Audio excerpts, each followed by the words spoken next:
Hello, ഇത് Hilux petrol ഗാഡി കേട്ടോ, petrol വണ്ടിയാണ്. ഇപ്പോൾ ഒരു മാസം മുന്നേ ക്ലച്ച് ഡിസ്ക് മാറ്റിയാണ്. കണ്ടോ, അതായത് മണലിൽ ഓടിക്കാൻ അറിയാത്ത ഡ്രൈവർമാർ കൊണ്ടുപോകുമ്പോൾ പറ്റുന്ന കേസുകളാണ് ഇതൊക്കെ. ക്ലച്ച് ഡിസ്ക് പറ്റ കഴിച്ച് കൊണ്ടുപോകുന്നു. അപ്പോൾ അങ്ങനെയൊക്കെ മണലിൽ കുടുങ്ങി പോകുമ്പോൾ 4 വീൽ ഇട്ടിട്ടും വണ്ടി കയറുന്നില്ല എന്നുണ്ടെങ്കിലേ ഒരു ഐഡിയ, 4 വീലിൻ്റെ കാറ്റും പറ്റ കുറച്ചതിന് ശേഷം 4 വീലിട്ട് വണ്ടി പുറത്തേക്ക് കൊണ്ടുവരാൻ പറ്റും ഏകദേശമൊക്കെ. ഇതുണ്ടല്ലേ, കംപ്ലീറ്റ് ക്ലച്ച് ഡിസ്ക് പൊടിയായി പോകുന്നുണ്ട്.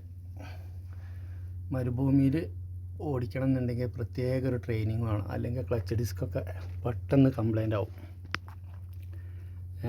അപ്പോൾ 4 വീലിൻ്റെയും കാറ്റ് കുറച്ചിട്ട് കുടുങ്ങുന്ന സമയത്ത് അങ്ങനെ ചെയ്താൽ മണലിൽ നിന്നൊക്കെ വണ്ടി എടുത്തിട്ട് പോരാൻ കഴിയും.